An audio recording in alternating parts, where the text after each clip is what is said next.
Hello there, and welcome to the Sleepy Now project. Thank you for joining us.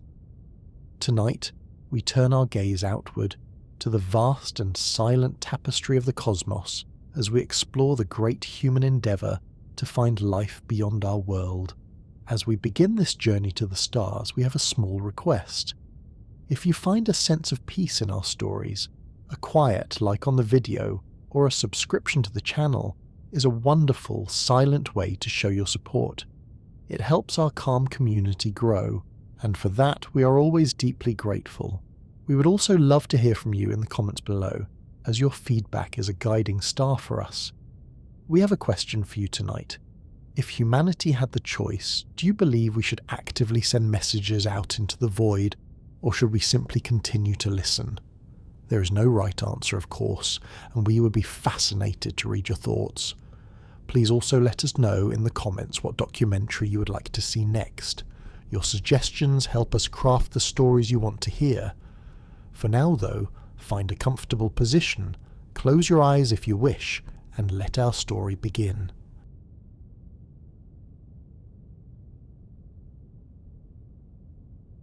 Whispering to the stars. For as long as we have been human, we have looked to the night sky with a sense of profound wonder. Before the glow of cities washed out all but the brightest stars, our ancestors saw the heavens as a vast living canvas. They saw hunters and queens, bears and serpents, weaving their way through the celestial sphere in an eternal silent dance. These constellations gave order to the chaos of the cosmos, providing maps for navigation and calendars for planting. But more than that, they were a mirror. In the stars we saw our own stories, our own questions about creation, purpose, and what lies beyond the veil of the known. This deep, innate curiosity, this need to connect with something larger than ourselves, is the ancient seed from which the modern search for extraterrestrial life would eventually grow. For millennia, the question of other worlds was the domain of philosophers and poets. They imagined lunar inhabitants and Martian civilizations, but these were flights of fancy, untethered to the rigours of scientific inquiry. It was not until the 20th century, with the dawn of a new kind of seeing and a new kind of listening, that the question could begin to transform. We built telescopes that gathered light from galaxies billions of light years away, and in doing so we began to understand the sheer scale of the universe. Our sun was not special, but one of hundreds of billions of stars in our Milky Way galaxy, which itself was just one of hundreds of billions of galaxies in the observable universe. The raw numbers were staggering, almost impossible to truly comprehend.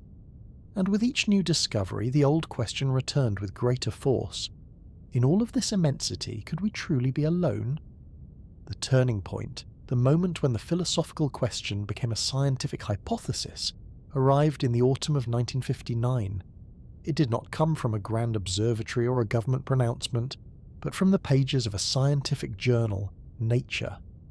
Two physicists at Cornell University, Giuseppe Cocconi and Philip Morrison, published a paper with a quiet, revolutionary title, Searching for Interstellar Communications.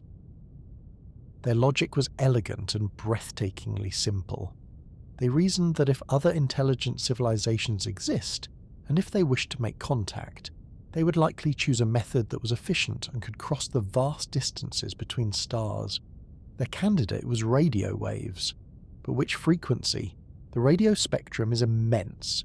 Tuning into every possible channel would be an impossible task.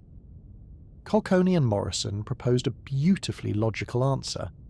They pointed to the most common element in the universe, hydrogen. Neutral hydrogen atoms, when their electrons flip their spin, emit a faint but constant radio signal at a specific frequency, 1420 MHz, or a wavelength of 21 centimeters. This is not a signal created by technology, but a fundamental whisper of nature itself. It is a universal constant, a cosmic benchmark that any technologically adept civilization anywhere in the galaxy would surely discover. It would be, they argued, the most logical place to listen for a deliberate message, a kind of universal hailing frequency, a lighthouse in the cosmic ocean. Their proposal was a paradigm shift. It took the search for extraterrestrial life out of the realm of science fiction and placed it firmly within the bounds of experimental physics. It suggested that we did not need to travel to the stars to find an answer. We could simply listen. The necessary technology, large radio telescopes, already existed. All that was needed was the will to point them at the sky and tune them to the right frequency. Their paper was not a claim of discovery, but an invitation to begin a search. It was a call to cup our ear to the cosmos and listen for a voice that was not our own. It was the formal beginning of SETI, a scientific quest born from the most ancient of human wonders.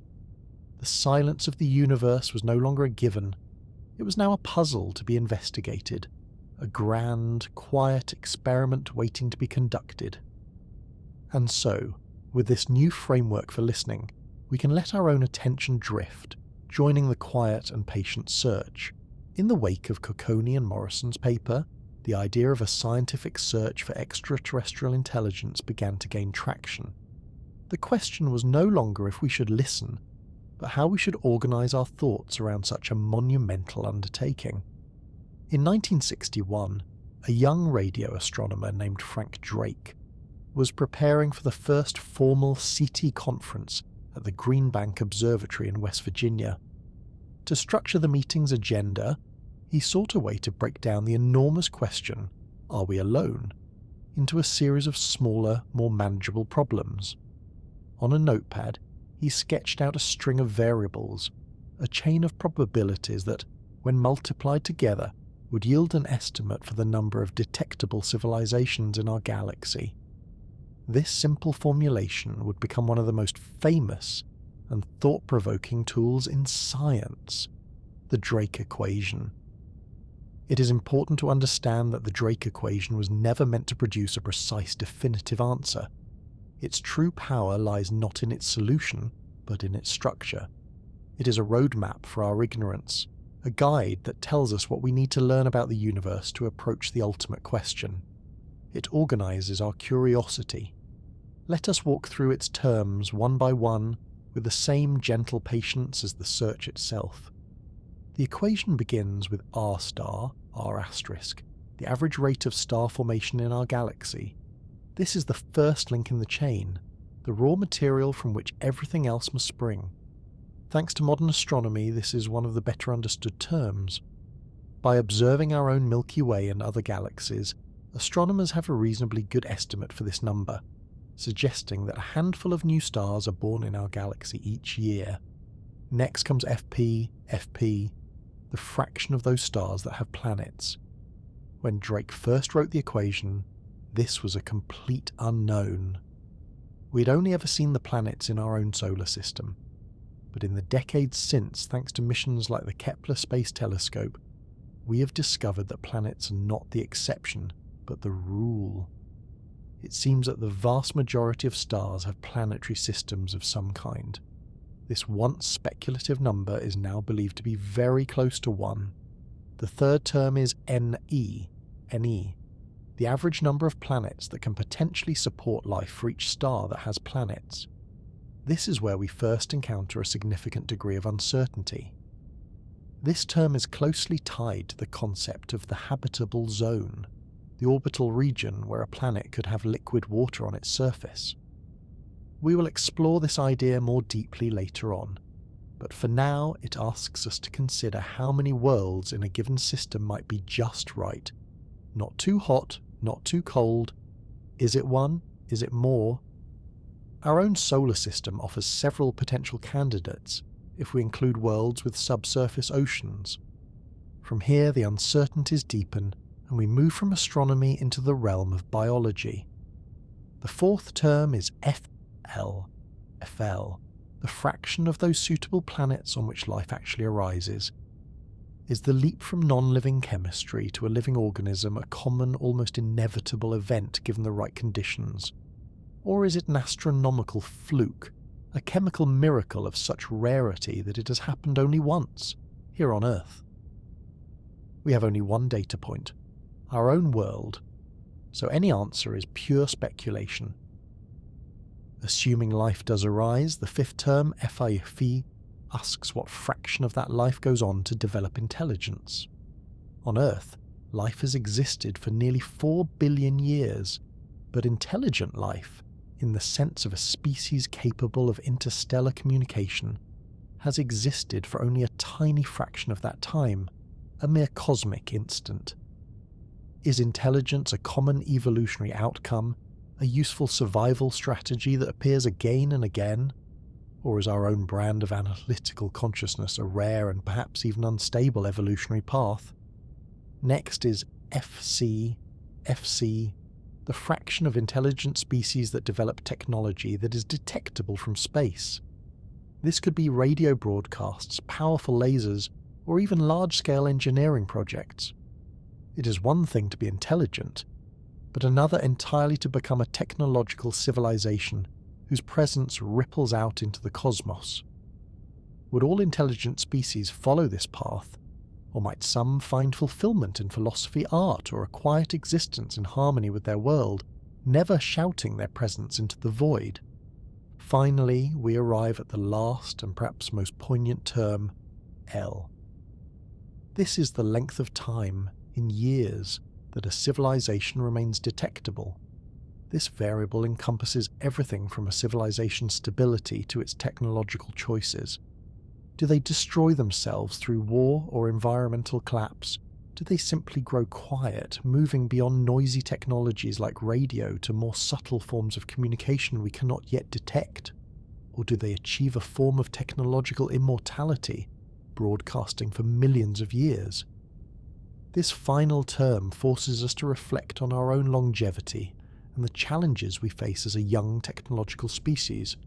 When you multiply all these terms together, you get N, the number of civilizations we might hope to hear from, and while the answer remains elusive, the equation itself remains a masterpiece of structured thought, a quiet and humble acknowledgement of all that we have yet to learn.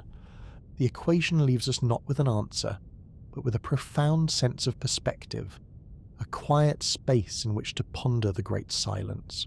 Having organized our thinking with the Drake equation, we are confronted with a stark and deeply unsettling contradiction.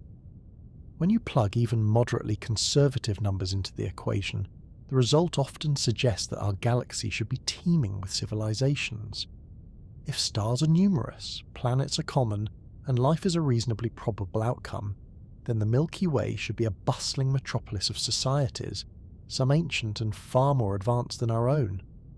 The mathematics, however speculative, points toward a galaxy filled with signals, artifacts, and the hum of countless other minds. And yet, when we turn our telescopes to the sky, we are met with a profound and unbroken silence. This chasm between expectation and reality is the heart of the great cosmic mystery known as the Fermi Paradox. The paradox is named after the brilliant physicist Enrico Fermi. The story, perhaps apocryphal, but nonetheless illustrative, takes place during a lunchtime conversation at Los Alamos National Laboratory in 1950. While discussing the possibility of alien life and interstellar travel with his colleagues, Fermi is said to have suddenly and out of the blue asked a simple, disarming question: where is everybody? That question, in its 3 short words, perfectly encapsulates the problem. If the galaxy is old and vast, and if interstellar travel is even remotely possible for a sufficiently advanced civilization, then it seems they should have had more than enough time to spread across the galaxy, leaving their mark everywhere. The fact that we see no evidence of them, no probes, no giant structures, no radio chatter, demands an explanation. This is the Great Silence. The Fermi Paradox is not a proof that extraterrestrial life does not exist. Rather, it is a powerful filter for our ideas. Any hypothesis about alien intelligence must also account for why we have not yet found it. Over the decades, countless potential solutions to the paradox have been proposed, and they generally fall into a few broad categories. Each one offers a different and often humbling perspective on our place in the universe. The first category of solutions suggests that we are, for some reason, truly alone, or at least the first of our kind. Perhaps the emergence of life, or the leap to complex intelligent life, is an event of such staggering improbability that it has only happened once. This is the rare Earth hypothesis.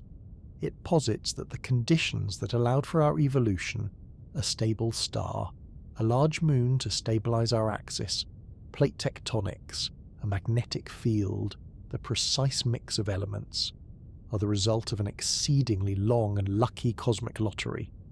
In this view, the universe is a vast, sterile desert, and Earth is a singular, precious oasis. We hear nothing because there is no one else to hear. A second set of solutions proposes that intelligent life exists, but it has not made contact for a variety of reasons. Perhaps the distances are simply too great.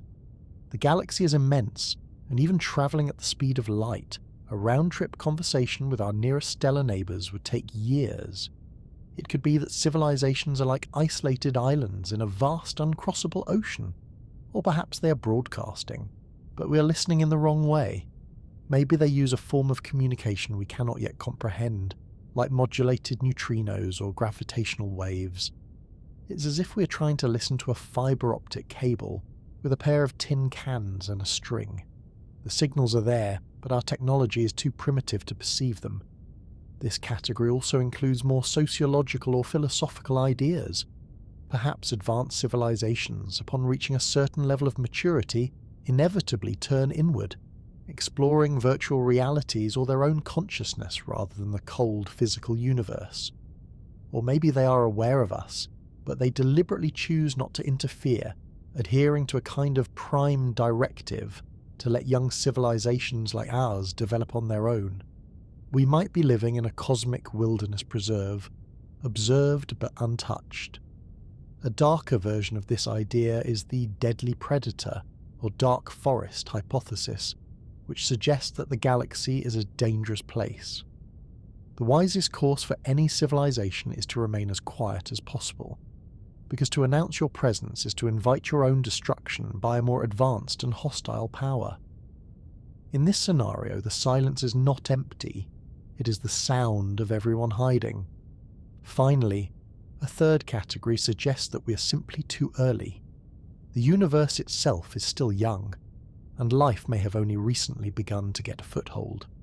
Perhaps we're among the first to arrive at the party. The great wave of cosmic colonization and communication simply hasn't happened yet. Each of these possibilities is a profound meditation on existence. The Fermi Paradox forces us to confront our assumptions and our hopes. It transforms the silent, starry sky from a passive backdrop into an active mystery. It is a puzzle box with no clear solution, and every proposed answer tells us as much about ourselves, our fears, our aspirations, and our limitations as it does about the cosmos. The great silence is not a failure of the search, it is the central question that drives it ever onward. As we ponder this deep silence, we can turn our attention to the instruments we have built to listen, the great ears pointed toward the void, to engage with the great silence, to transform it from a philosophical problem into an observational one. Humanity needed to build new kinds of senses, immense, sensitive instruments designed to capture the faintest possible whispers from the cosmos. The search for extraterrestrial intelligence is, at its core, a story of radio astronomy and the magnificent machines that make it possible. These are not telescopes in the traditional sense, with lenses and mirrors to capture visible light. They are colossal dishes, metallic ears cupped to the heavens, designed to collect and focus the invisible waves of the radio spectrum. For decades, 3 great listening posts have stood as icons of this patient quest: the Arecibo Observatory, the Big Ear, and the Green Bank Telescope. For over half a century, the undisputed king of radio astronomy was the Arecibo Observatory in Puerto Rico. Nestled in a natural sinkhole in the verdant jungle, its main dish was a staggering 305 meters, or 1,000 feet in diameter. For generations of scientists and dreamers, Arecibo was the symbol of our commitment to listening to the universe. It was not just a scientific instrument, it was a cultural icon, a a testament to human curiosity and engineering prowess. Unlike a steerable dish, Arecibo's main reflector was fixed, pointing straight up. It surveyed the sky by moving its massive receiver platform, which hung suspended by cables high above the dish, allowing it to focus on different points as the Earth rotated. Its immense size gave it unparalleled sensitivity. If a signal from an equivalent telescope were aimed at Earth, from one of our nearest stellar neighbours, Arecibo would have been able to detect it. It was instrumental in Frank Drake's earlier SETI experiments, and in 1974 it was used to broadcast a message of our own, a pictorial representation of our solar system, our DNA, and our humanity toward the globular cluster M13. Tragically, after years of weathering hurricanes and budgetary strains, the magnificent structure suffered a catastrophic collapse in 2020. Its loss was a profound blow to the scientific community, but its legacy endures. Arecibo was the ear that first taught us how to truly listen, and the data it collected over its long life is still being analysed, a final gift from a fallen giant. Long before Arecibo's reign, another humbler instrument made an indelible mark on the history of SETI. This was the Big Ear Radio Telescope at Ohio State University. Built in the late 1950s, it had a peculiar design. It consisted of two large flat reflectors, one fixed and one tiltable, that channeled radio waves into a set of horn-shaped receivers. It conducted the longest-running SETI survey in history, scanning the skies continuously for over 2 decades. It was a workhorse, a quiet and patient sentinel, and in 1977 it was this unassuming telescope that would detect the most famous and enigmatic signal in the history of the search, a discovery that would forever be known simply as the WOW signal. Though it is now dismantled, the Big Ear stands as a reminder that profound discoveries can come from patient, persistent observation, not just from the largest and most powerful machines. In the mountains of West Virginia, shielded from the cacophony of modern life, lies a third and vital listening post, the Green Bank Telescope, or GBT. Its location is as important as its technology. It sits at the heart of the National Radio Quiet Zone, a 13,000 square mile area where most forms of radio transmission are heavily restricted by law. This protects the telescope from the radio noise of our own civilization, cell phones, Wi-Fi, television broadcasts, which would otherwise drown out the faint cosmic signals it's trying to detect. Life in the quiet zone is a step back in time, a necessity for a science that depends on absolute silence. The GBT itself is a modern marvel. It is the world's largest fully steerable radio telescope, with a dish over 100 meters across. It can be pointed with pinpoint accuracy to any location in the visible sky, giving it a flexibility that Arecibo lacked. Its design is also unique, with an off-axis feed arm that prevents any part of the support structure from blocking the main dish. This creates a clearer, cleaner signal. Today, the Green Bank Telescope is the primary instrument for the Breakthrough Listen project, the most comprehensive SETI survey ever undertaken. It is the heir to Arecibo's legacy, a modern, agile ear carrying the search forward into the 21st century. These listening posts, both past and present, are more than just metal and electronics. They are monuments to our curiosity, physical embodiments of our desire to know if we are alone. They are the quiet, patient sentinels standing watch over the great silence. And in the long vigil of one of these sentinels there came a single, startling moment that has never been forgotten. In the long and quiet history of the search for extraterrestrial life, there is one event that stands apart. It is a single, tantalizing anomaly, a momentary crackle in the cosmic static that has puzzled and intrigued researchers for decades. It is a ghost in the machine, a whisper that has never been repeated. It happened on a summer night, August 15th, 1977, at the unassuming Big Ear Radio Telescope in Ohio. It has come to be known with a sense of genuine astonishment as the WOW signal. The Big Ear telescope was conducting its methodical years-long sky survey. The telescope would stare at a patch of sky, and as the Earth turned, different celestial objects would drift through its narrow beam. The telescope's computer would record the intensity of the radio signals it received, printing out the data on long sheets of paper as a continuous stream of numbers and letters. The task of reviewing these printouts fell to a volunteer astronomer named Dr. Jerry Eman. Days after the signal was recorded, he sat down to review the latest batch of data, a routine and often monotonous task. He was scanning the columns of alphanumeric characters, looking for anything that stood out from the background noise. Suddenly, his eyes fixed on a sequence on the left-hand side of the page. The computer used a simple code to represent signal strength. Numbers 1 through 9 represented low-intensity signals. As the signal got stronger, it used letters from A to Z. For most of the printout, the columns were filled with 1s and 2s, the normal random hiss of the universe. But in one column, corresponding to a narrow patch of sky in the constellation Sagittarius, something extraordinary had happened. Eamon saw the sequence 6, E, Q, U, J, 5. To a layperson, it might look like gibberish. To a radio astronomer, it was breathtaking. The sequence represented a signal that started low, rose rapidly in intensity, and then fell again. The U in the sequence represented a signal more than 30 times stronger than the background noise of deep space, a truly colossal spike in energy.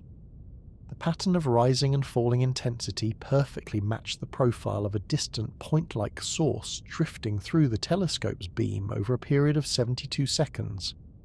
Furthermore, the signal was narrow band, meaning it was concentrated at a very specific frequency, very close to the 1420 MHz hydrogen line that Cocconi and Morrison had proposed as the universal hailing frequency. Natural cosmic phenomena, like pulsars or quasars, tend to emit radio waves across a broad range of frequencies. A strong, narrow-band signal is widely considered a hallmark of an artificial technological source.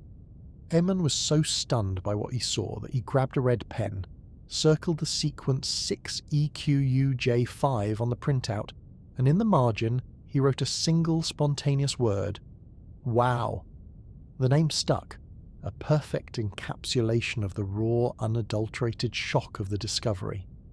Here, it seemed, was exactly what SETI researchers had been looking for.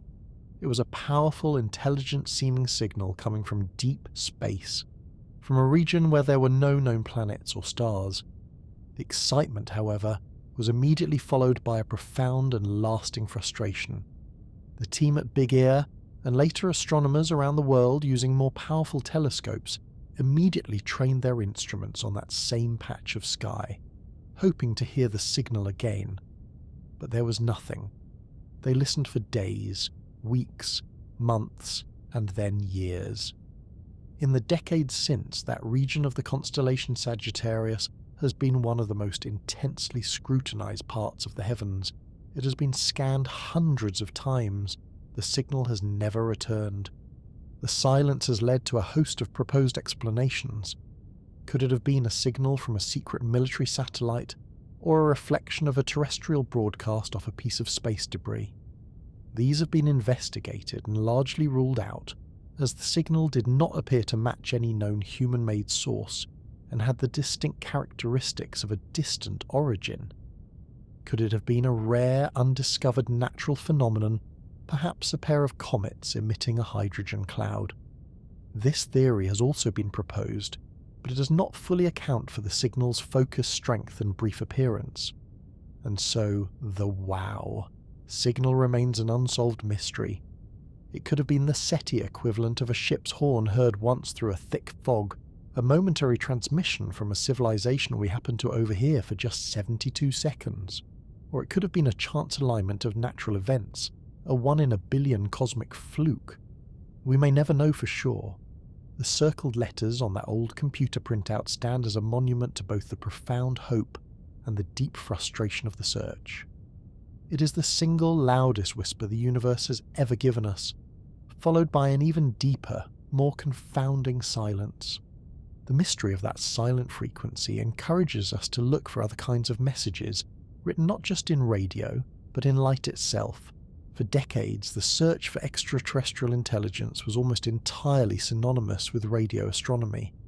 The logic of the hydrogen line was compelling, and radio waves travel freely through the gas and dust that fills interstellar space. But as our own technology evolved, scientists began to wonder if we were limiting our search too narrowly. An advanced civilization might choose a different medium for their messages, one with its own unique advantages. This realization gave birth to a new and complementary field of study, Optical and Infrared SETI, the search for alien signals written not in radio waves, but in beams of light. Optical SETI, or OSETI, is the search for messages sent via powerful lasers.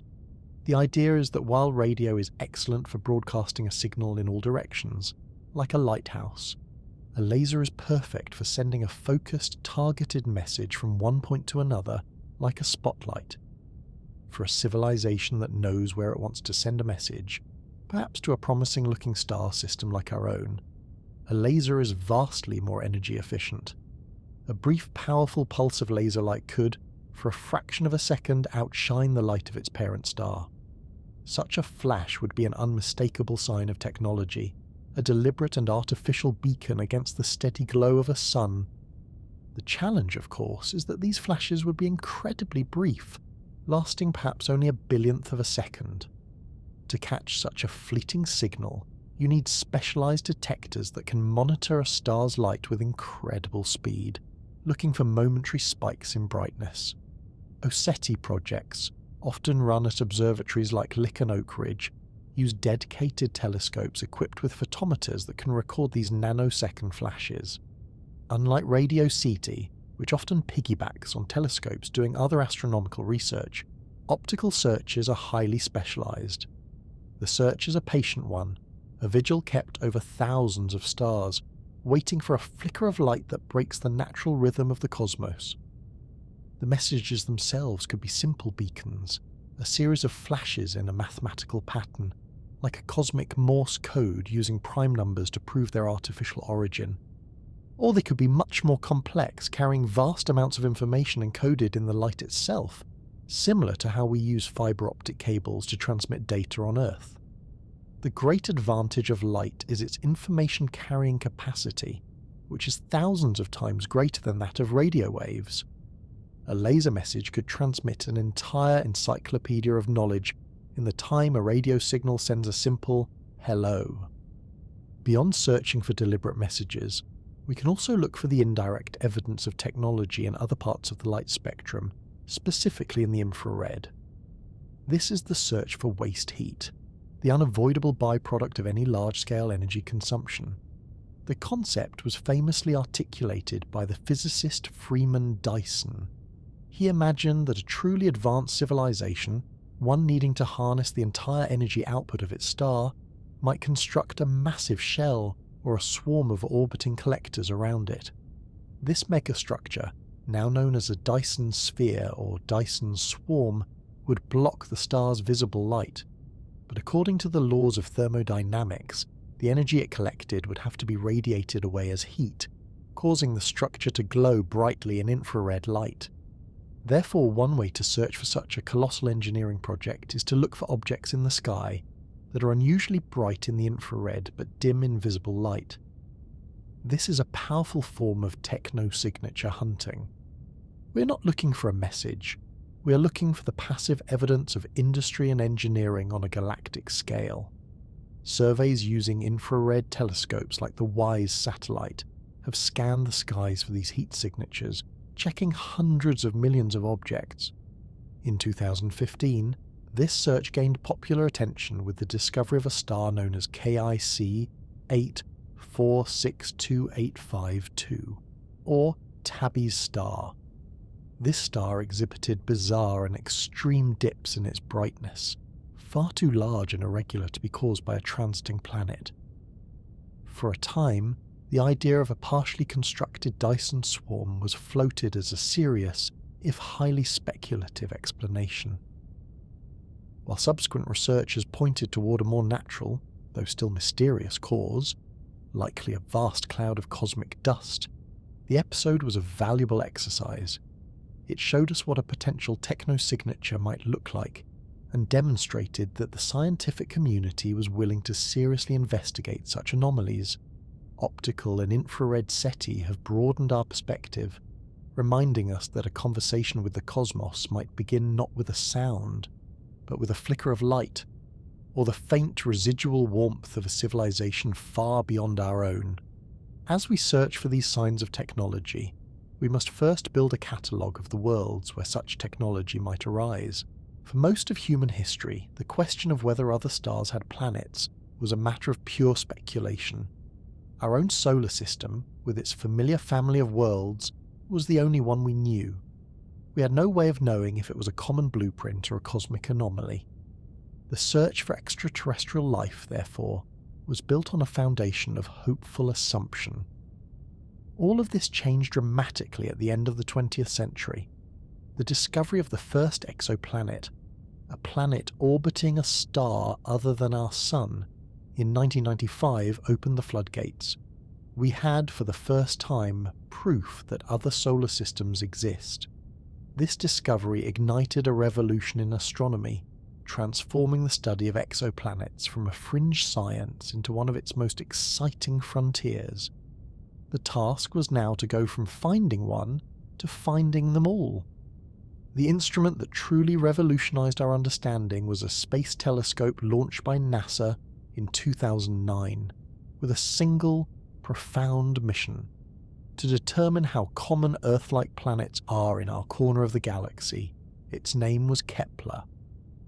Unlike the Hubble Space Telescope, which looks all over the sky, Kepler was designed to stare unblinking at a single small patch of the heavens in the constellation Cygnus. For 4 years, it continuously monitored the brightness of more than 150,000 stars in this field of view.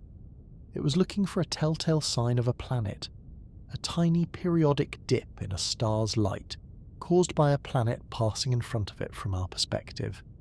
This is known as the transit method. The dimming effect is incredibly subtle. For an Earth-sized planet crossing a Sun-like star, the drop in brightness is less than 1 part in 10,000, equivalent to watching a gnat crawl across a distant searchlight. Kepler's precision was extraordinary, capable of detecting these minuscule changes with unwavering accuracy. The data it sent back to Earth was a torrent, a continuous stream of light curves from thousands of stars. By analysing these curves for repeating regular dips, astronomers could not only confirm the presence of a planet, but also determine its size and how long it took to orbit its star. The results from Kepler were nothing short of astonishing. They revealed a galaxy more crowded with worlds than anyone had dared to imagine. The data showed that planets are not rare, they're ubiquitous. On average, there is at least 1 planet for every star in the sky. It found rocky worlds smaller than Earth and gas giants far larger than Jupiter. It found planets orbiting so close to their stars that their surfaces are molten seas of lava, and others so distant they are frozen balls of ice. It found super-Earths and mini-Neptunes, types of planets that don't even exist in our own solar system. Most importantly for the search for life, Kepler provided the first real statistics on planets in the habitable zone, the region where liquid water could potentially exist. Its data suggests that billions of Earth-sized planets may orbit within the habitable zones of Sun-like stars and red dwarfs throughout the Milky Way. Kepler's mission officially ended, but its legacy is a fundamental shift in our cosmic perspective. We now know, with statistical certainty, that the raw materials for life, rocky worlds in temperate orbits, are not a rare commodity. They are a common feature of the galactic landscape. Building on Kepler's success, a new planet hunter was launched in 2018. This is the Transiting Exoplanet Survey Satellite, or TESS. While Kepler stared at one small, deep patch of sky, TESS is designed to do the opposite.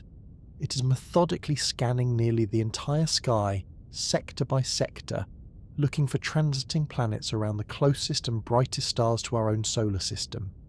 The strategy is different. Kepler's goal was to gather statistics to understand how common planets are.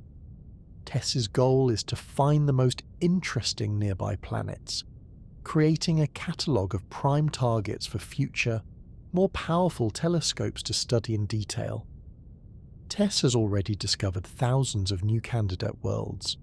These nearby planets are the perfect subjects for follow-up observations.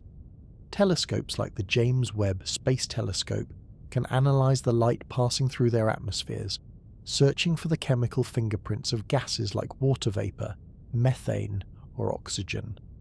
Together, Kepler and TESS have not found life, but they have done something just as crucial. They have built the library. They have given us the catalogue of potential new worlds, transforming the search for life from a blind search in an infinite darkness to a focused investigation of specific, known addresses among the stars. With this vast catalogue of worlds now in hand, we must ask a more refined question. What truly makes a world habitable? With the discovery of thousands of exoplanets, astronomers could no longer speak of other worlds in a purely abstract sense. They now had a concrete inventory of specific, tangible places. This raised a new, more practical question. Out of this vast cosmic zoo of planets, which ones are the most likely candidates for hosting life? To help narrow down the search, scientists developed a concept that is both beautifully simple and powerfully useful. It's a first-order filter, a way to sort the promising from the unpromising. This is the concept of the habitable zone, more charmingly known as the Goldilocks zone. The name comes from the classic fairy tale.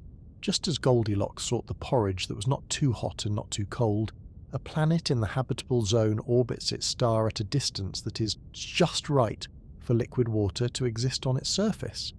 It is defined by temperature. If a planet orbits too close to its star, the intense radiation will cause its water to boil away into space.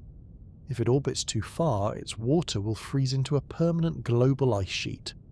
The habitable zone is that temperate orbital band in between, where the energy from the star is sufficient to keep water in its life-giving liquid state, at least in principle. The size and location of this zone depend entirely on the star itself.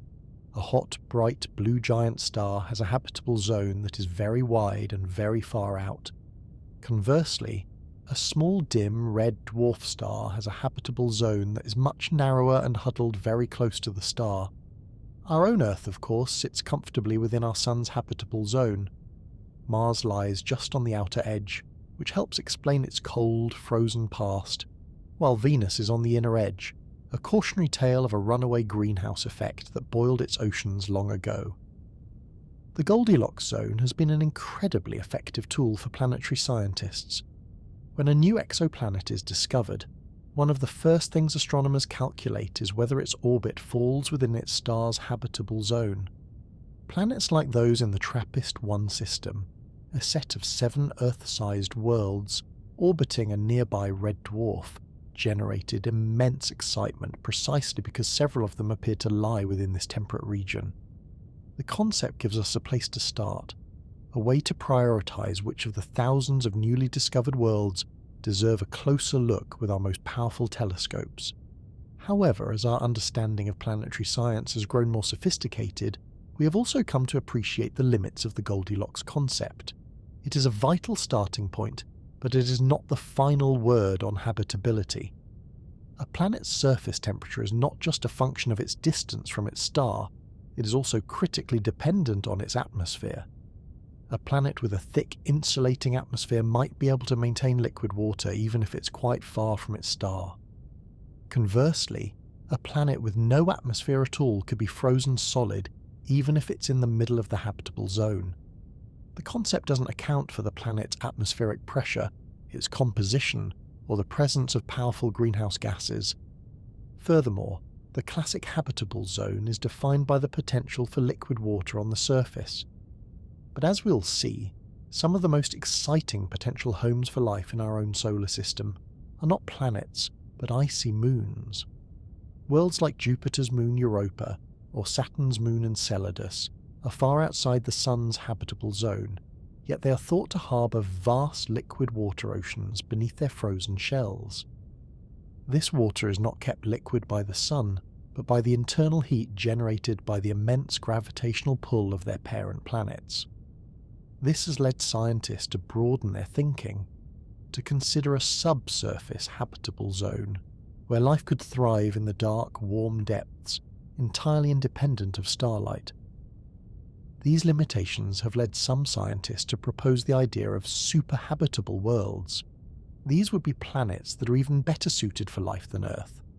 A superhabitable planet might be slightly older and more massive than Earth, with a stronger magnetic field to protect it from cosmic radiation, a slightly thicker atmosphere for more stable temperatures, and a geography of shallow seas and island archipelagos, which on Earth are hotspots of biodiversity. It would orbit a K-dwarf star, which is longer lived and more stable than our Sun. The Goldilocks question is evolving. It is no longer just about finding a planet that is just right. It is about understanding the complex interplay of geology, chemistry, and astronomy that makes a world come alive. The habitable zone is not a destination, but a signpost, pointing the way toward deeper and more nuanced questions about the nature of life itself. And to better understand what makes a world habitable, we can turn our gaze back to our own planet, to the incredible tenacity of life in its most extreme forms. For much of our history, our definition of life and the conditions it required was remarkably narrow, shaped entirely by what we could see around us. We assumed life needed sunlight, moderate temperatures, plentiful oxygen, and fresh water. We imagined that the deep oceans, the frozen poles, and the boiling hot springs of our world were sterile, barren wastelands. But over the last few decades, a revolution in biology has systematically dismantled these assumptions. By exploring the most hostile and unforgiving environments on Earth, we have discovered a shadow biosphere, a world of organisms that not only survive, but thrive in conditions we once thought were universally lethal. These remarkable creatures are known as extremophiles, and they have fundamentally rewritten the rules for where and how life might exist, both on Earth and beyond. Extremophiles have expanded our definition of a habitable environment to a degree that was once unimaginable. Consider the deep-sea hydrothermal vents, fissures on the ocean floor where superheated, mineral-rich water jets out from the Earth's crust. Here, in total darkness, under crushing pressures and at temperatures that would melt lead, entire ecosystems flourish. The base of this food chain is not sunlight, but chemistry. Bacteria and archaea perform chemosynthesis, deriving their energy from the hydrogen sulfide and other chemicals spewing from the vents. These microbes, in turn, support a bizarre menagerie of giant tube worms with blood-red plumes, ghostly white crabs, and teeming beds of mussels, all living in a world completely divorced from the sun. They prove that life does not require starlight. It only requires a source of energy. We find similar resilience at the other end of the temperature scale. In the dry valleys of Antarctica, one of the coldest and driest places on Earth, microbes live inside rocks. They eke out a living in the microscopic pores of sandstone, which offers them protection from the desiccating winds and deadly ultraviolet radiation. They enter a state of suspended animation for long periods, becoming active for just a few days a year when the sun warms the rock enough to melt a tiny amount of ice. In the geothermal hot springs of Yellowstone, we find heat-loving microbes called thermophils that thrive in boiling, acidic water, their colourful colonies painting the pools in vibrant shades of orange, yellow and green. Perhaps the most astonishing of all extremophiles is a microscopic creature called the tardigrade, also known as the water bear or moss piglet. This tiny, eight-legged invertebrate is arguably the toughest animal on Earth. When conditions become inhospitable, tardigrades can enter a state of suspended animation called cryptobiosis, shutting down their metabolism almost completely. In this state, they can withstand conditions that would be instantly fatal to nearly any other known life form. They have been frozen to near absolute zero, boiled at temperatures well above the boiling point of water, subjected to immense pressures and blasted with doses of radiation 1,000 times higher than what would kill a human. Most remarkably, they have even survived exposure to the cold, airless vacuum of outer space on satellites orbiting the Earth.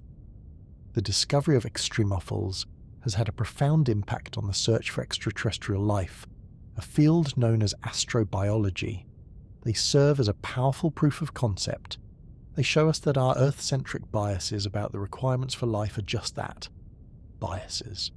If life can thrive in the crushing sunless depths of our oceans, perhaps it can thrive in the subsurface ocean of Jupiter's moon, Europa. If life can survive frozen inside Antarctic rocks, perhaps it could lie dormant beneath the red soil of Mars, waiting for a temporary trickle of brine. If life can withstand the vacuum and radiation of space, perhaps it could be transported between worlds on meteorites, a concept known as panspermia. Extremophiles force us to think more creatively. They tell us not to rule out worlds that seem hostile on the surface. A planet with a toxic atmosphere might still harbour life underground. A world outside the traditional Goldilocks zone might have its own internal heat source, creating a niche for life to emerge. They are a lesson in cosmic humility, a reminder that life is tenacious, adaptable, and far more inventive than we ever imagined. The search is no longer just for another Earth. It is for any world that provides a stable source of energy, the basic chemical building blocks, and a liquid solvent, which might not even be water, for biochemistry to take hold. Life, it seems, finds a way. With this broader understanding of life's resilience, we can now look with new eyes at our immediate neighbours in the solar system.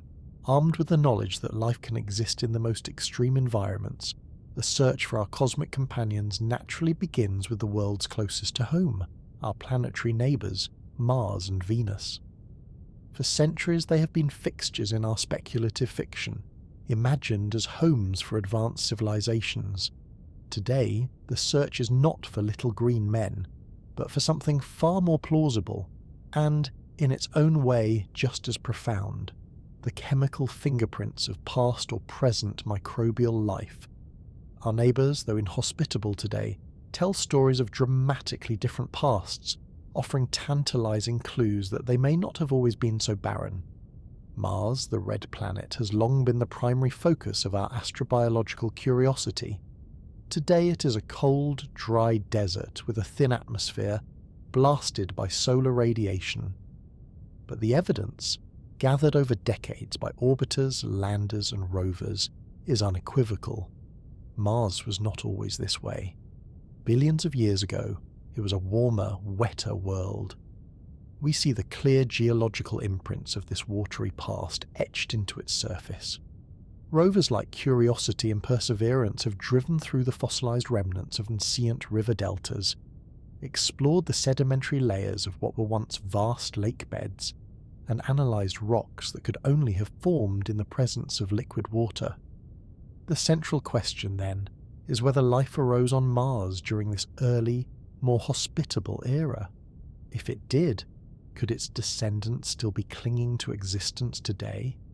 The modern Martian surface is hostile, but just a few feet underground, microbes would be shielded from the worst of the radiation. They could potentially survive in thin films of briny, supercooled water that may still exist in the Martian soil. The Perseverance rover is actively searching for biosignatures, the chemical evidence of life. It is not just looking for fossils, but for complex organic molecules, the building blocks of life as we know it. It is even collecting and caching the most promising rock samples, sealing them in tubes to be returned to Earth by a future mission.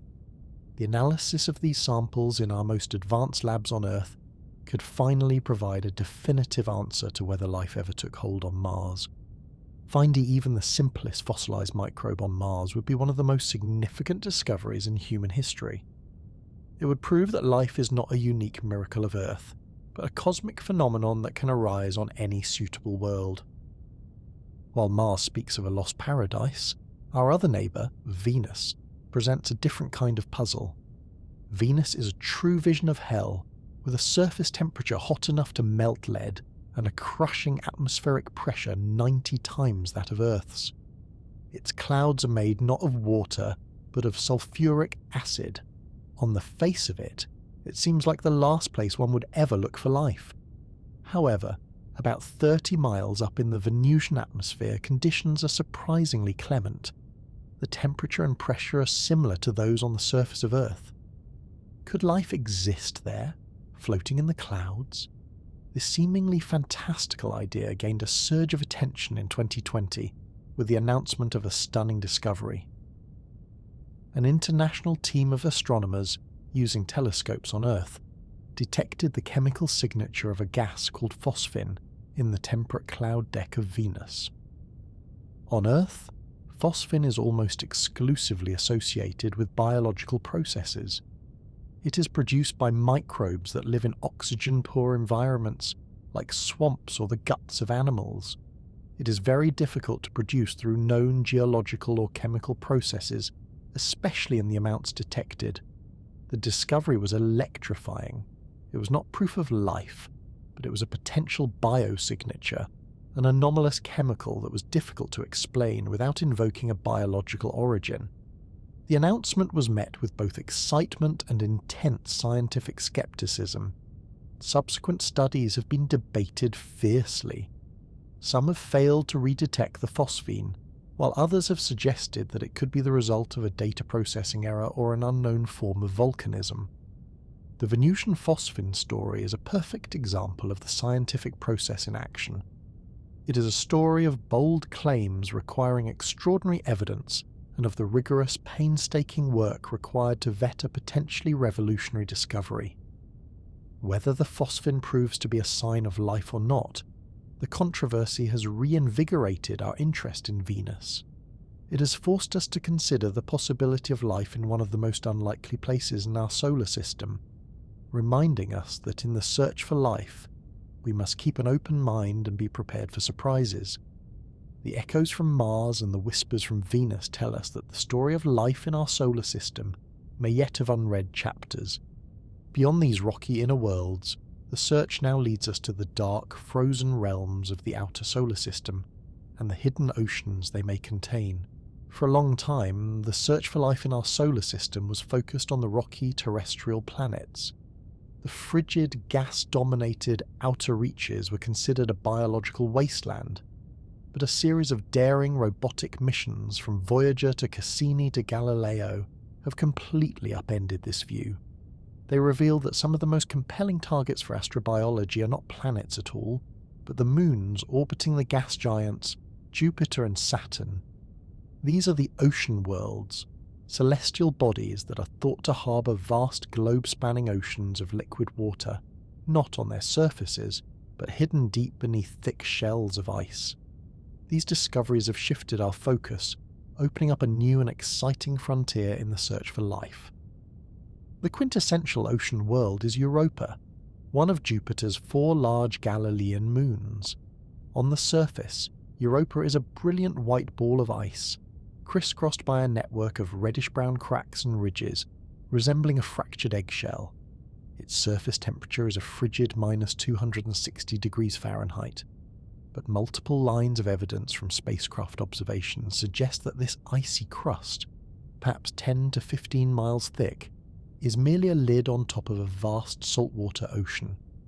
This ocean could be more than 60 miles deep, meaning that this small moon, smaller than our own, may contain more than twice the amount of liquid water as all of Earth's oceans combined. The critical question is what keeps this ocean from freezing solid so far from the Sun? The answer is gravity. As Europa orbits the colossal planet Jupiter, it is constantly being squeezed and stretched by powerful tidal forces. This constant flexing generates immense friction and heat in Europa's core, providing the energy needed to maintain a liquid ocean. It is possible that, on the floor of this dark alien sea, there are hydrothermal vents similar to those on Earth's ocean floors, spewing out heat and chemical nutrients. Such vents could provide the perfect cradle for life to arise and thrive, entirely independent of sunlight. Future missions like NASA's Europa Clipper are being designed to fly through potential water plumes erupting from Europa's surface, and to use ice-penetrating radar to confirm the ocean's existence and measure its depth. Even more tantalizing in some ways is Saturn's tiny moon, Enceladus. This moon is a mere 300 miles in diameter, but it is one of the most geologically active bodies in the solar system. In 2005, the Cassini spacecraft made a landmark discovery. It flew past Enceladus and witnessed enormous plumes of water vapor and ice particles erupting from great fissures known as tiger stripes near its south pole. These geysers were shooting hundreds of miles out into space. Cassini was able to fly directly through these plumes and taste their composition. It found not just water, but also salts, silica dust, and complex organic molecules, including methane. This was a stunning revelation. Enceladus was actively spraying the contents of its subsurface ocean into space. The presence of silica dust is particularly significant. On Earth, such particles form when hot, mineral-rich water interacts with rock, a strong indicator of hydrothermal vents on Enceladus's seafloor. This tiny moon appears to have all the key ingredients for life as we know it: liquid water, a source of energy, and the necessary chemical building blocks in the form of organic compounds. Enceladus is not just a promising candidate, it is actively advertising its potential habitability to the cosmos. And then there is Titan, Saturn's largest moon. Titan is a world unique in the solar system. It is the only moon with a thick, dense atmosphere, even thicker than Earth's, and it is the only other body besides Earth where stable bodies of liquid have been found on the surface. But on Titan, where the temperature hovers around minus 290 degrees Fahrenheit, the rivers, lakes, and seas are not made of water, but of liquid methane and ethane. It has a weather cycle based on hydrocarbons, with methane clouds, rain, and erosion. Beneath its surface, it is also thought to have a deep ocean of liquid water. Titan presents a fascinating twofold possibility. Could familiar water-based life exist in its deep hidden ocean? And could an entirely different form of life, a weird life, exist on its surface, using liquid methane as a solvent instead of water? These ocean worlds have transformed our understanding of habitability, showing us that the most promising abodes for life may lie in the cold, dark, and deep corners of our solar system. From the potential for life's basic ingredients, we turn our gaze back to the stars, looking for signs not just of biology, but of industry. The traditional search for extraterrestrial intelligence has been a search for a deliberate message, a cosmic hello sent via radio waves or lasers. But what if a civilization isn't actively trying to communicate? What if they are simply living, building, and consuming energy on a massive scale? An advanced industrial society, even one that is not interested in contact, might still leave behind detectable traces of its existence. This is the guiding principle behind the search for technosignatures, any observable, measurable evidence of technology on another world. This approach broadens the search from a targeted hunt for a message to a wider survey for the passive byproducts of civilization itself. One of the most promising avenues for technosignature hunting is the analysis of exoplanet atmospheres. When we discover a planet using the transit method, we can, with a powerful enough telescope, study the starlight that filters through its atmosphere. Different gases absorb light at specific wavelengths, leaving a unique chemical fingerprint. Our own planet's atmosphere, for example, has a biosignature of oxygen and methane existing together, a chemical imbalance that is constantly maintained by life. A technosignature would be the detection of a gas that is not only artificial, but clearly industrial in origin. Imagine, for example, pointing a future telescope at an Earth-like planet and detecting the signature of chlorofluorocarbons, or CFCs. These are complex manufactured compounds that were used on Earth as refrigerants and propellants. They do not occur naturally, and they are incredibly potent greenhouse gases. Finding CFCs in the atmosphere of another world would be a nearly unambiguous sign of an active industrial civilization. It would be evidence not of their biology, but of their technology. The search for atmospheric technosignatures is a search for alien air pollution, a subtle but potentially powerful indicator that someone else is out there. Beyond atmospheric traces, the search for technosignatures extends to the truly grand scale, the search for evidence of astroengineering or technology built on a planetary or stellar scale. This is the realm of the Dyson sphere, the theoretical megastructure first proposed by physicist Freeman Dyson. He reasoned that any civilization's energy needs would grow over time, and eventually they might need to capture a significant fraction, or even all, of the energy produced by their home star. To do this, they could build a vast swarm of orbiting solar collectors and habitats that would enclose the star. Such a structure would be invisible in the normal visible spectrum of light, as it would block the starlight from reaching us directly.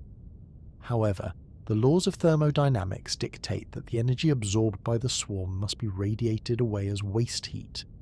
This means a star encased in a Dyson swarm would shine very brightly in the infrared portion of the spectrum. The signature of such a megastructure would be a point in space that is unnaturally bright in infrared light, but has no corresponding visible star. This infrared excess is a classic technosignature that astronomers have actively searched for using all-sky infrared surveys. While no confirmed Dyson sphere has ever been found, the concept has inspired us to think creatively about what other large-scale technologies might look like. Perhaps a civilization would build enormous orbiting mirrors to direct starlight to their planet's dark side, or to terraform other worlds in their system. Perhaps they would construct vast shields to protect their planet from cosmic radiation or asteroid impacts. These structures might be detectable by the way they block or reflect starlight, causing unusual patterns of dimming, much like the strange behaviour observed at Tabby's star. The search for technosignatures is, in essence, a form of cosmic archaeology. We are looking for the ruins and artifacts of other cultures, not buried in the sand, but floating in the void. It is a patient, quiet search, reminding us that even if no one is calling out to us, the evidence of their existence might be written in the chemistry of their air, or the faint residual heat of their grandest ambitions. This expansive search for both messages and artifacts requires a new scale of observation, a task now being shouldered by modern surveys and their intelligent assistants. For over half a century, the search for extraterrestrial intelligence was a story of dedicated but often underfunded groups of scientists using limited telescope time. It was a patient, persistent, but small-scale endeavour. This all changed in 2015, with the announcement of a new initiative that would inject unprecedented resources and ambition into the search. This was Breakthrough Listen, a 10-year, $100 million project that represents the most comprehensive and sensitive SETI survey ever undertaken. Its goal is to bring the tools of big science and big data to bear on the great silence. The scale of Breakthrough Listen is immense. The project has secured thousands of hours of observation time per year on some of the world's most powerful radio telescopes, including the Green Bank Telescope in West Virginia and the Parkes Observatory in Australia. It is also using optical telescopes to search for laser signals. Its primary strategy is to survey a vast amount of cosmic real estate. The initial targets include the 1 million nearest stars to Earth, the plane and centre of our own Milky Way galaxy, and 100 of the closest galaxies beyond our own. This is a search volume thousands of times larger than any previous effort. The project is also listening across a much wider range of the radio dial than ever before, scanning billions of channels simultaneously. The sheer volume of data being collected is staggering. Every day, the telescopes generate petabytes of information, enough to fill thousands of home computers.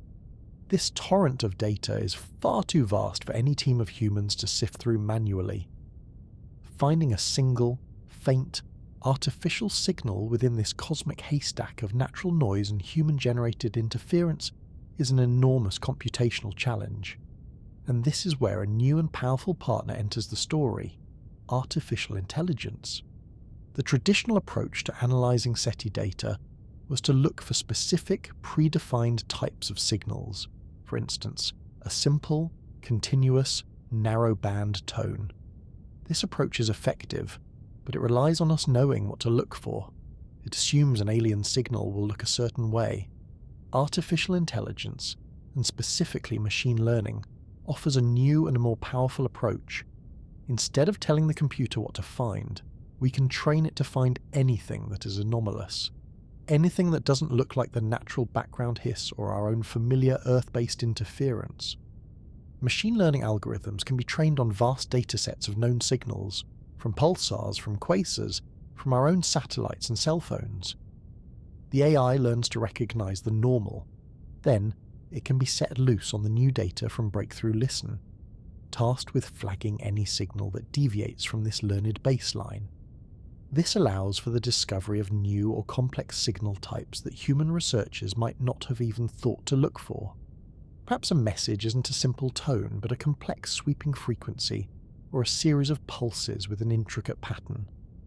An AI is uniquely suited to spot these novel patterns in the overwhelming sea of data. This partnership between the giant ears of the radio telescopes and the sharp analytical minds of is already bearing fruit. Researchers have used machine learning algorithms to reanalyze older datasets, including data from the Green Bank Telescope's survey of the star Tabby's star. In these old datasets, the AI was able to identify dozens of previously unnoticed signals of interest that had been missed by traditional methods. While these have so far been identified as human-generated interference, the technique proves the power of the approach. It shows that AI can serve as an incredibly effective filter, clearing away the noise so that human scientists can focus their attention on the most promising and truly mysterious candidates. Breakthrough. Listen, powered by its AI aids, represents the modern face of SETI. It is a search defined by its scale, its computational power, and its intellectual humility. It acknowledges that we may not know what an alien signal will look like, so it employs intelligent systems to help us find the unknown.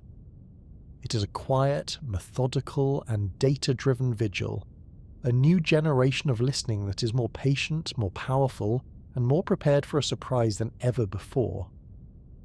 While we listen with ever more powerful ears, we must also consider the profound implications of not just listening, but speaking. While the vast majority of our effort in the search for extraterrestrial life has been focused on listening, there is a small but persistent countercurrent of thought that asks a different question. Should we not also be trying to speak? This is the field of METI, or messaging to extraterrestrial intelligence. It is the active attempt to announce our own presence to the cosmos, to send a message in a bottle across the vast, dark ocean of interstellar space. This endeavour, however, is not just a technical challenge. It is one of the most profound ethical debates in all of science. The first deliberate attempt to send a powerful targeted message was in 1974, using the Arecibo radio telescope. To celebrate a major upgrade to the telescope, a team led by Frank Drake and Carl Sagan composed a simple, pictorial message. It was a 3-minute broadcast of a binary code aimed at M13, a dense globular cluster of stars some 25,000 light-years away.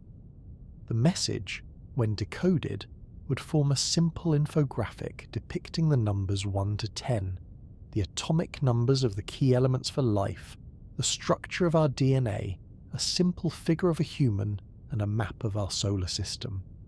The broadcast was largely symbolic. By the time the signal reaches M13, the cluster will have moved, and any potential reply would take 50,000 years. It was less a serious attempt at communication, and more a declaration of our own technological coming of age. A far more ambitious and poignant message was sent not with radio waves, but on a physical medium. In 1977, NASA launched 2 robotic probes, Voyager 1 and Voyager 2, on a grand tour of the outer planets. Affixed to the side of each spacecraft is a special phonograph record, a golden record.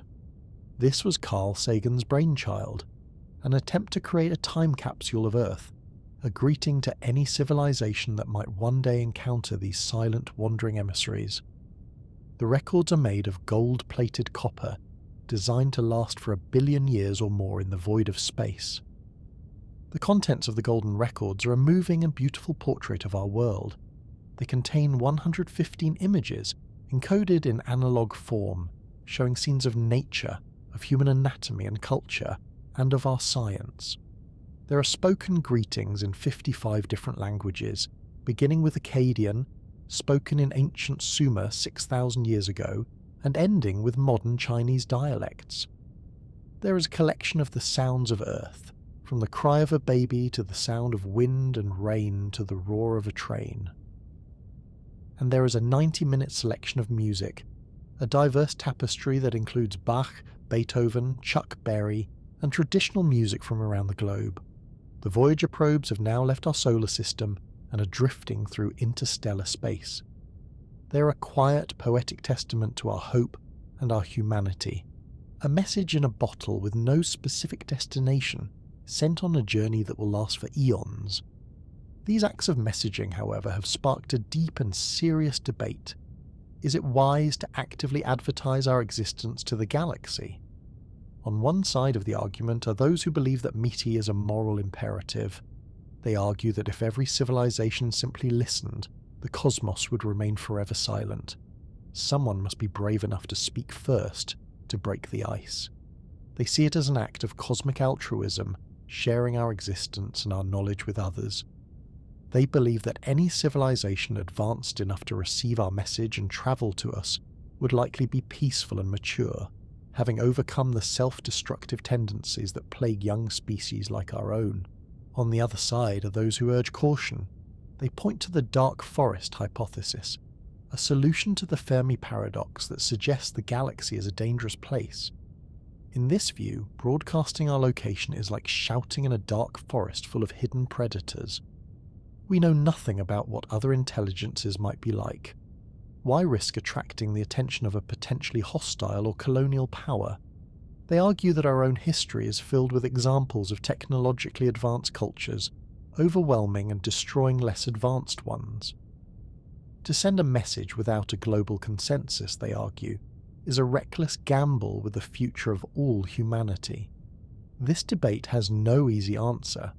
It forces us to confront our deepest hopes and fears about the unknown.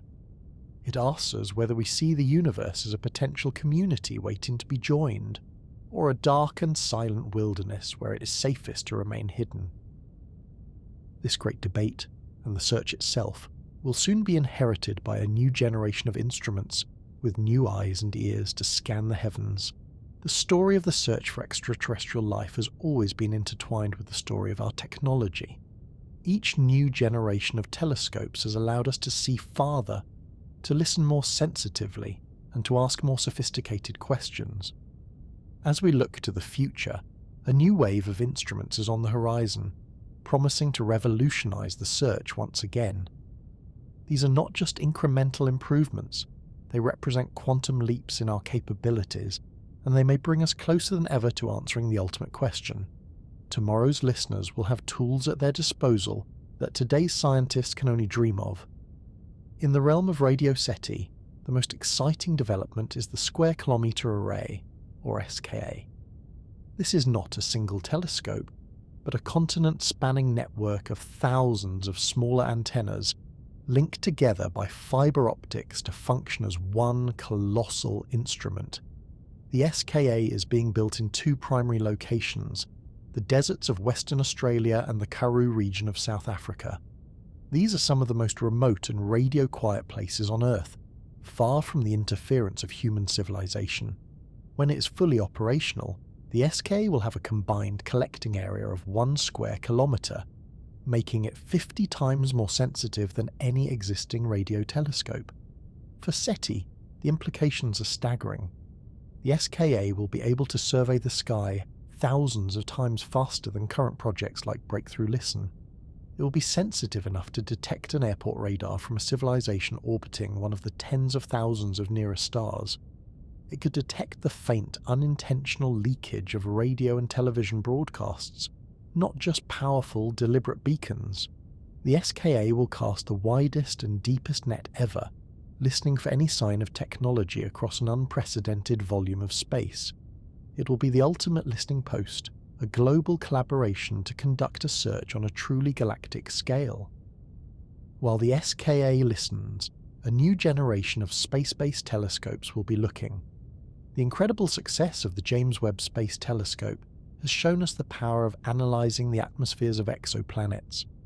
The next step is to build a telescope specifically designed for this purpose, one that can go beyond finding water or methane and directly search for signs of life on Earth-like worlds.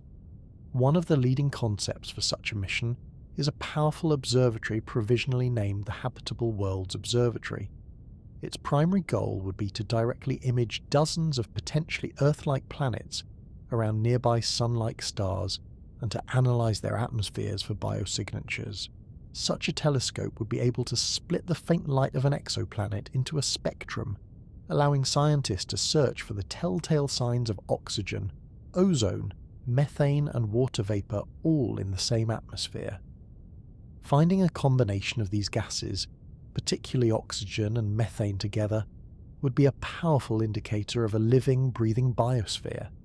This would be a different kind of discovery, moving beyond the search for intelligence to the search for any kind of life, simple or complex. It would be the first time we could truly take a photograph of another Earth and to test its air for the chemical byproducts of life. Looking even further into the future, astronomers dream of the ultimate location for a radio telescope, the far side of the Moon. The Moon is tidally locked to the Earth, meaning it always shows us the same face. The far side is perpetually turned away from us, making it the only place in the inner solar system that is permanently shielded from the constant, overwhelming radio chatter of our own planet. A radio telescope built in a crater on the lunar far side would operate in a silence that is unimaginable on Earth. It would be able to listen for the faintest, most distant signals from across the universe without any interference from our own technology. This lunar listening post is currently a dream, a concept on the drawing boards of space agencies, but it represents the logical endpoint of our quest for a quiet place to listen. It is a symbol of our enduring commitment to the search, a promise that future generations will continue to cup their ears to the cosmos, listening with ever greater patience for a whisper from the stars. And so, our long journey through the history and future of this great search begins to draw to a close, returning us to the quiet wonder where we began. The story of this search, as we have seen, is a tapestry woven from many threads, from the quiet logic of physics to the grand engineering of our listening posts, from the tantalizing mystery of a single signal to the dawning realization that our galaxy is filled with worlds beyond counting. We have journeyed from the pages of a scientific paper to the icy moons of the outer solar system, from the deepest trenches of our own oceans to the conceptual blueprints of telescopes yet to be built. It is a story not of answers, but of ever-deepening and more beautiful questions. The search for life beyond Earth is, in so many ways, a search for ourselves, a quest to understand our own origins, our own future, and our own place within this vast and silent cosmos. As we rest here, at the gentle end of our exploration, let us return to the thought we began with. When you gaze up at the countless stars scattered across the Milky Way, what do you feel now? Perhaps the silence feels a little different. Perhaps it is not an empty silence, but a silence filled with potential, a quiet canvas upon which any number of stories might be unfolding.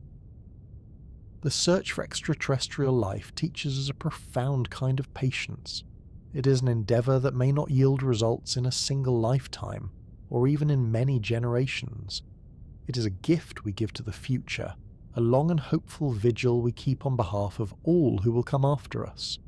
Allow yourself just for a moment to imagine one of the possibilities, Imagine a world orbiting a star in the constellation Cygnus, one of the billions of rocky worlds we now know are there.